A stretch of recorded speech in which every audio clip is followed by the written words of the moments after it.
Bem-vindo ao Jornal da Noite à sua medida. Portugal tem um novo governo em funções. O executivo de Luís Montenegro foi hoje empossado no Palácio da Ajuda, em Lisboa.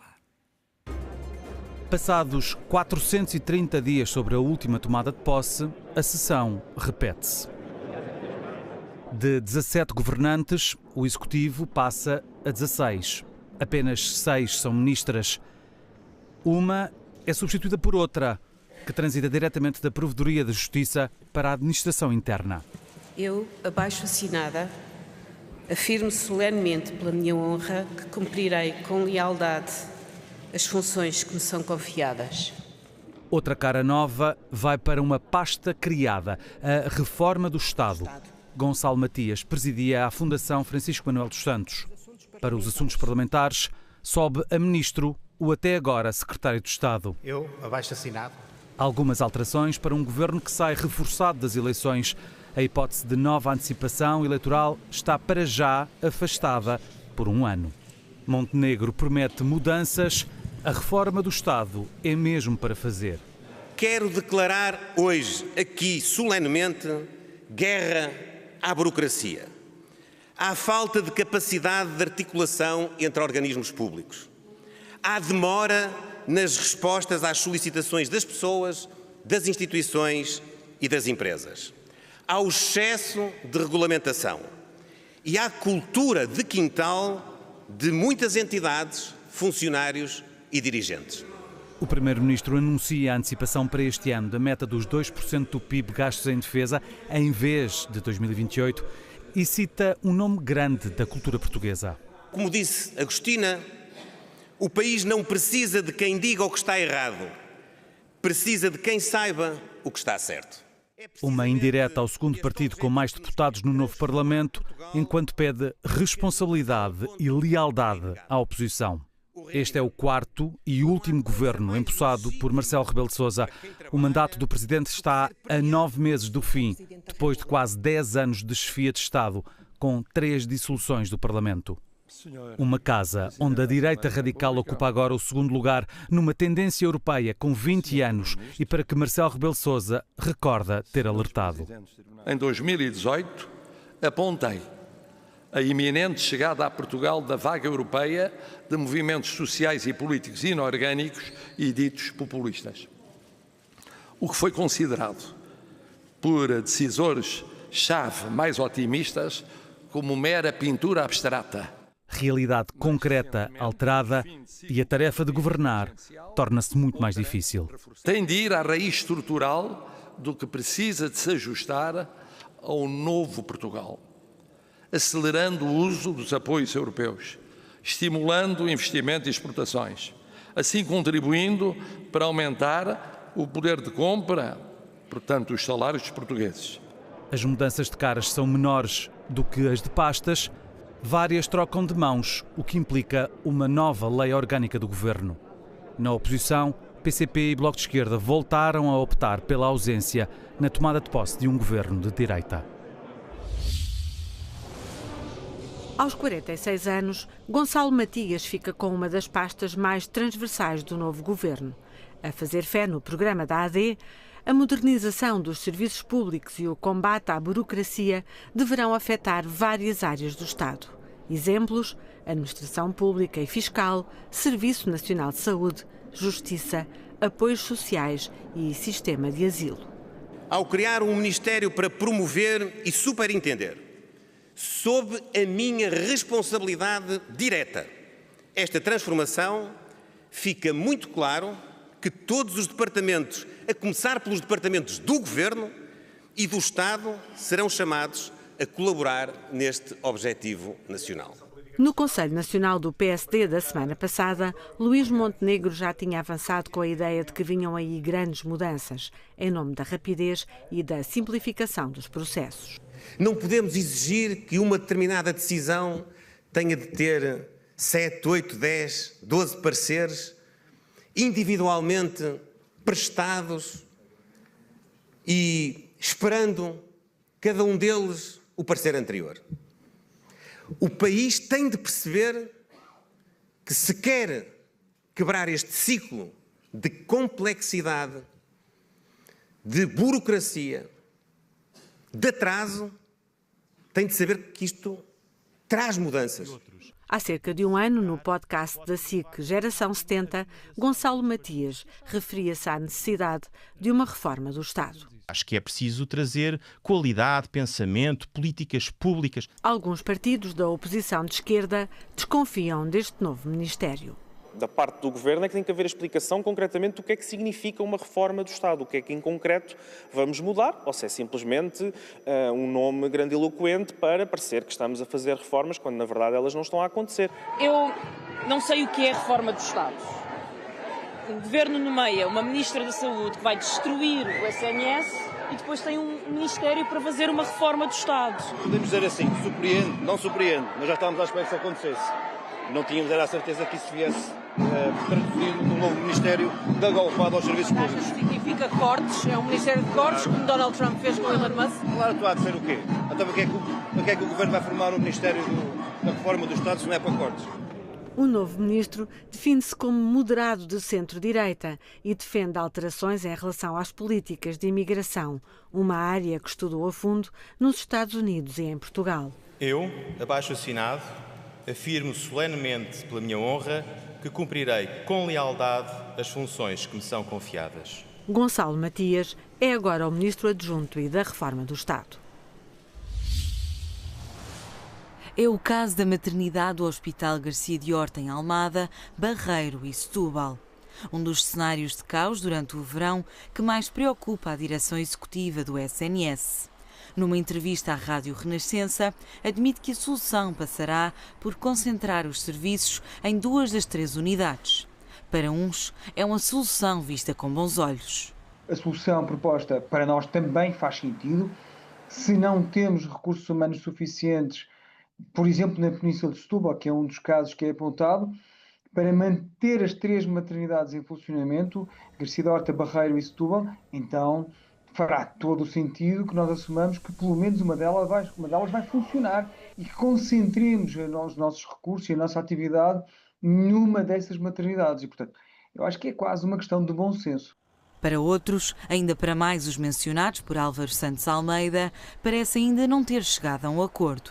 Agora não, essa solução os profissionais não querem mudar de local. Tivemos esse problema com Santa Maria e o Hospital São Francisco Xavier, exato. Até agora não houve nenhuma solução, não encontramos uma solução que fosse consensual com as 3 equipas. E não é Mas possível... continuamos a trabalhar e há de haver uma solução. O principal problema apontado pelo SNS é a falta de recursos humanos. Aguardam pela proposta do novo governo, mas sem revelar o que é que foi exigido. Para Xavier Barreto, o facto do governo ter mantido o mesmo nome para estar à frente do Ministério da Saúde não quer dizer que as falhas se mantenham ou piorem. Eu acho que mais do que a pessoa é importante discutir as políticas. Eu espero que o programa de governo possa já refletir essa prioridade. Claramente no Serviço Nacional de Saúde os recursos humanos são o tema principal e eu espero que o programa de governo tenha medidas muito concretas para resolver esta questão no Serviço Nacional de Saúde. Para os meses de verão que se avizinham, o Serviço Nacional de Saúde garante que as escalas já estão a postos. Ainda assim, a preocupação mantém-se, até porque ainda há vários períodos incompletos. Foi pouco antes das 9 da manhã que 3 homens encapuzados entraram rapidamente nesta dependência bancária em Montoito, concelho de Redondo. Com ameaças e recurso a uma arma, tiraram uma quantia de dinheiro e saíram de imediato.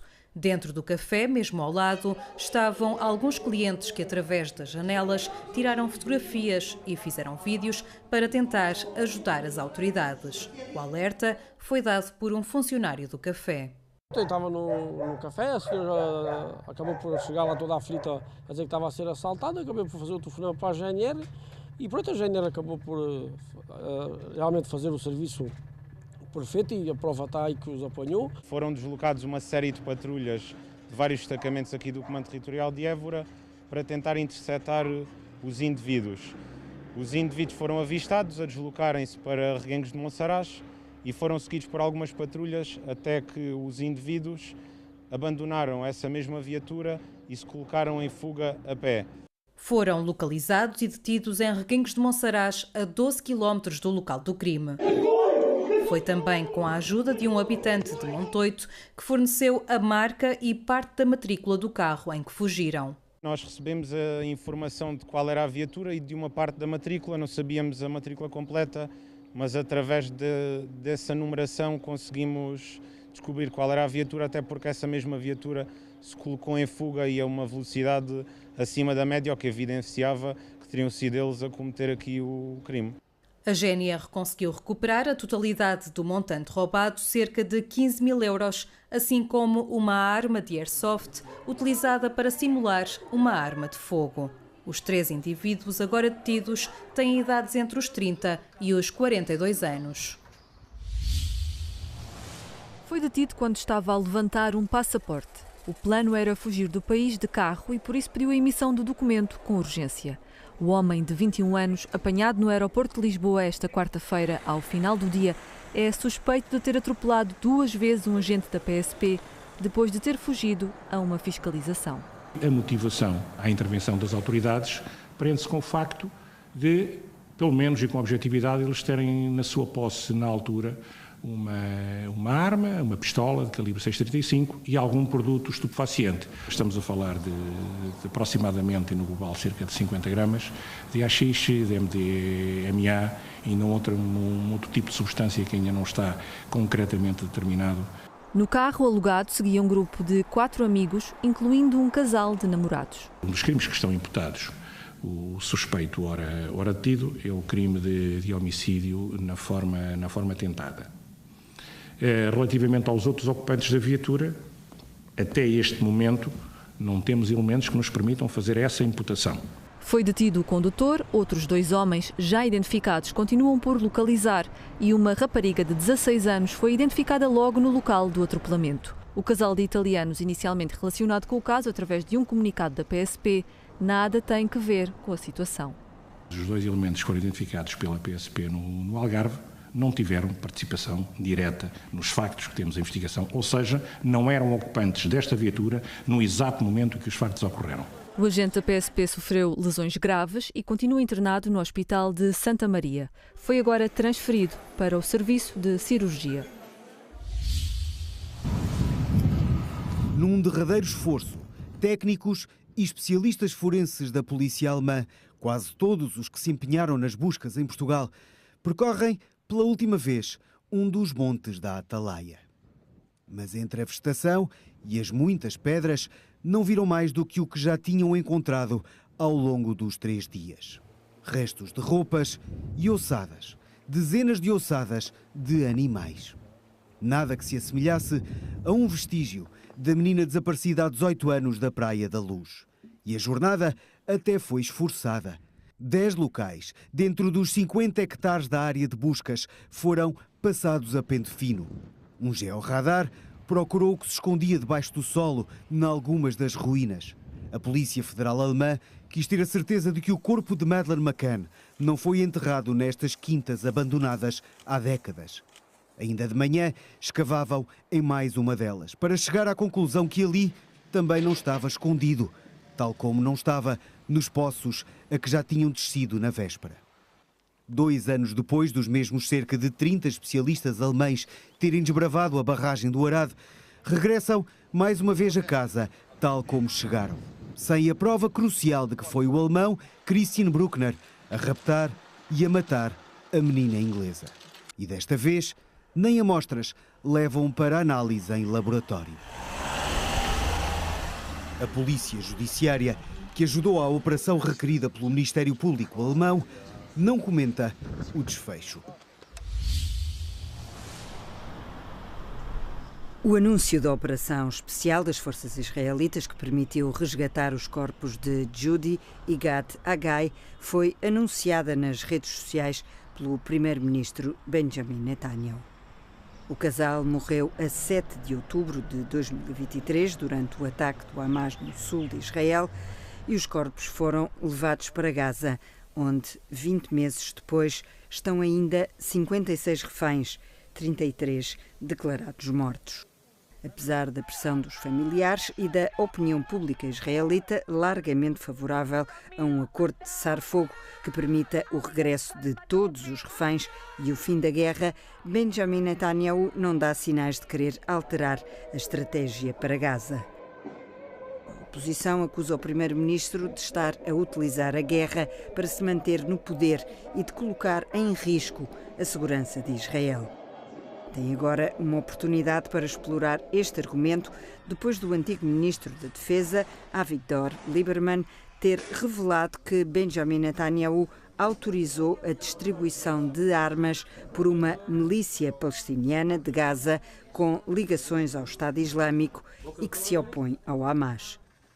A revelação caiu como uma bomba em Israel e não foi negada pelo gabinete do primeiro-ministro, que terá justificado este financiamento de risco como mais um instrumento na luta contra o Hamas.